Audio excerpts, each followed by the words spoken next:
Panibagong araw, panibagong vlog. Welcome na naman ulit sa ating channel. So ngayong araw guys, no, mag-grocery tayo ng ating mga paninda kasi medyo matagal-tagal na rin ako hindi nakapag-grocery. Ngayon lang po tayo nakapag-grocery ng medyo marami-rami. At na-miss nga ako ng mga suki loves ko doon sa grocery. Bakit daw ngayon lang ako nagpakita? Mga siguro isang buwan daw nila akong na-miss, no? Kaya ayan, tingnan mo yung aking mga tindahan at aking mga paninda ay marami siya.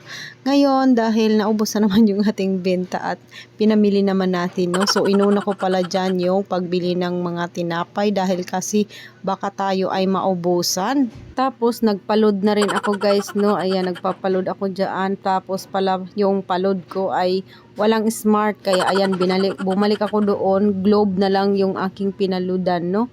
Kasi maraming naghahanap ngayon sa ating tindahan ng load. Wala tayong naloload. Kaya ayun, nag-load lang yung aking napaload. Tapos pagkatapos natin magpaload, syempre maningil na naman ulit tayo sa palengke. Ayan nga, at tapos na akong maningil. At pupunta na tayo sa grocery dahil marami namang kulang yung ating tindahan ba. Wala na kaming mga soap powder, mga bar, mga biscuit, mga candy, tapos mga kunting dilata. Pero halagang 10K yung ating nabayaran, no? Kasi kumuha pa ako ng pansit canton, calamansi, chilimansi, tapos yung isang box ng suka, tuyo. Kaya yung ating nabayaran doon sa grocery ay mahigit 10K. So, medyo matagal na rin ako hindi nakapag-grocery. Kaya, ayun. Mag-grocery tayo ngayon dahil 2 tao lang yung ating pinapasahuran. Kaya, yung ating benta, pwede nating i-grocery ngayon na wala talagang laman yung aking tindahan, guys, no? Kaya, ngayong araw na ito, napagdesisyonan ko na mag-grocery nga. At buti na lang talaga sinama ko si Ate Amshi at meron akong taga-video dyan sa akin habang ako ay nag-grocery at gabi na nga rin kami nakauwi. At buti na lang din si Kuya Dritz nandito sa bahay at siya yung nag-drive sa amin, no, dahil yung aking driver is nandoon nga sa ewan ko saan sila pumunta, no. Tapos ayan, pag-uwi ko, bago ko asikasuhin yung mga paninda dito na pinamili ko, pinag-grocery ko, ay naligo muna ako guys dahil maghapon talaga, no, ay hindi ako nakaligo kasi nga wala nga akong kasalitan dito sa tindahan. Tapos ayan, maraming nabili na Red Horse na 500 na Red Horse, yung maliliit ba. Tapos ayan, at inanuhan ko nga agad, no, dahil kanina ay naubos na agad yung ating mga pinalamig, no. Marami talagang nagtagay yan kahapon kasi itong video na ito. Tapos ayan, hindi pa nga ako nakapagsuklay, nilagyan ko na agad ng mga Red Horse dyan sa ating chiller kasi para mabilis lumamig. So ayan na yung aking mga pinag-grocery, no. Tagi-isang box ng toyo at saka suka. Yung malaki na yung aking binili kasi yung maliliit ay mayroon pa naman. Tapos ayan, yung ating pansit canton, isang box na rin yung binili ko. Tapos ayan, yung mga soap at saka yung bar. Tapos isang box ng naman, ito naman yung aking binubuksan. Ay, suka pala yung may bumili. Iyon pala yung isang box na iyon ay mga dilata, candy, at saka yung mga biscuit. So, yan lang lahat, no? 10,000 agad yung ating naibaya doon sa grocery, guys. Kunting-kunti na lang talaga yung 10,000 ngayon para sa tindahan natin, no? Para mapuno talaga yung ating tindahan. Pero, palagay ko ay hindi pa rin napupuno kasi nga, tagi-isang lang naman yung aking pinambili, no? Tagi-isa-isa lang yung biscuit, ayan, minsan is 2 pag mabenta, kaya ayan, 2. Pero ang laki na nabayaran. Pero noon talaga, nung nagsimula talaga akong magtindahan, yung ating 10,000 ay napakadami na. Pero ngayon ay kunting-kunti na lang talaga. Tapos ayan guys, napagpasensyahan nyo, medyo maingay na tunog yung ating mga yero sa taas dahil nga is umulan kanina. Tapos ayan, may paambon-ambon pa, mga patakyan ng tower, medyo maingay-ingay, no.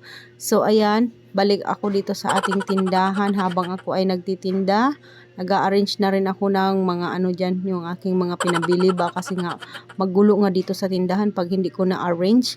Pero yung ating mga chicheria, dahil wala pa akong mga lagayan ng mga chicheria, ay napagod na rin ako. Tapos late na rin yan dyan, no? Kung anong oras na ba yung kagabi ako natapos mag-display ng aking mga biscuit. Yung inuna ko yung mga biscuit, mga candy, at saka yung mga guys, yung mga dilata ba, at saka nalobat nga yung cellphone ko dahil nga is napakahaba yung ating video. At pinutol-putol ko na lang talaga yung aking video dito para is maging lang siya, maging maiksi ba. Tapos umaga na talaga ako nakagising dyan guys, no, dahil napagod nga ako sa pagdi-display ng ating mga paninda. Hindi ko napansin na ano pala, simbang gabi na pala. Kaya umaga na ako nagising. Ayun, si Papa Udon, ayan daw, nagsimba sa banig daw, sabi ni Papa Udon. So, ayan nga, pati nga itong mga Tang at saka yung mga Bear Brand ay, ayan na nga, dyan na nalobat yung ating cellphone, no? At hindi ko nga to nagupit-gupit. Umaga ko na siya nagupit-gupit, guys. Yung umaga na talaga yan na trabaho ko ulit, no? Tapos yung ating iba ring mga paninda, umaga ko na rin yan na, pati yung mga chichirya, umaga ko na rin yan natapos. Inalagay ko lang yan dyan sa gilid ng ating tindahan. At napagod na talaga ako kasi pag may nabili ng mga ganyan, alak, chichirya, pabalik-balik, ay nakakapagod talaga magtinda.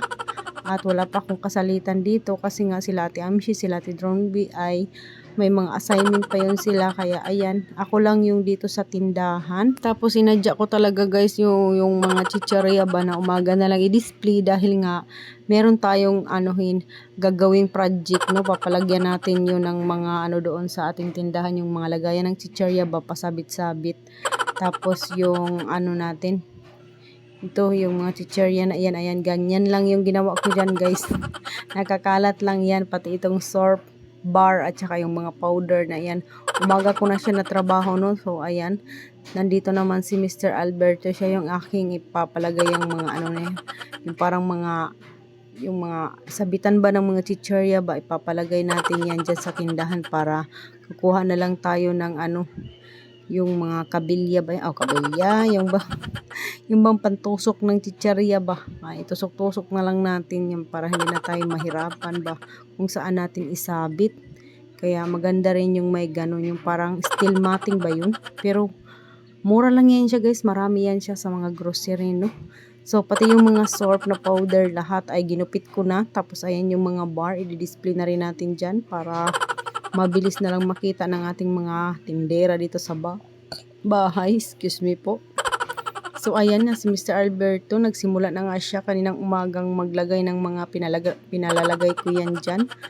At buti na lang talaga ay nandito yung ating body-body na natin yan dito sa bahay, kung ano yung mga pinapagawa ko dito sa bahay guys, ay siya talaga yung ating natatawag, no.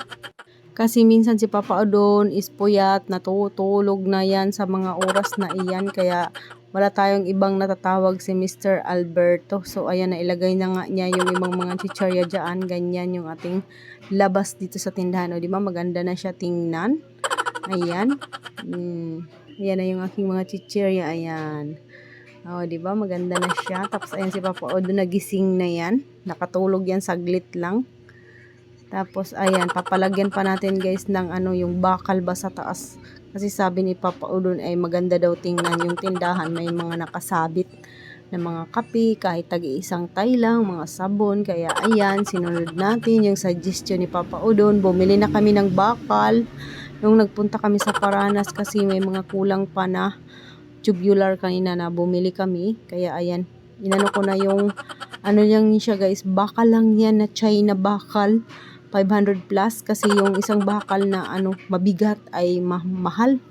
Mahigit ata yun 1.5, kaya ito na lang yung aking binili. Tagi-isang lang naman yan, mga sabit-sabit lang ba para pampaganda sa ating tindahan. O ayan na, meron na naman ulit tayong project ngayon na natapos, sabitan ng mga kapi. At saka yung mga sabon na rin. Tapos yung ating mga chichirya. O diba, kung ganda na tingnan ang ating tindahan. Nagmukha na siyang tindahan pag mayroon talagang nakasabit-sabit. Kaya nga sabi ko, Mr. Alberto, ayaw ko sana yung maglagay ng ganyan guys, no, kasi nakakaduklat ba ng mata ba minsan. Kaya sabi ko sa kanya, ilagay mo sa pinakataas para hindi makaduklat ba, makita lang ng ating mga tumer yung ating mga kape.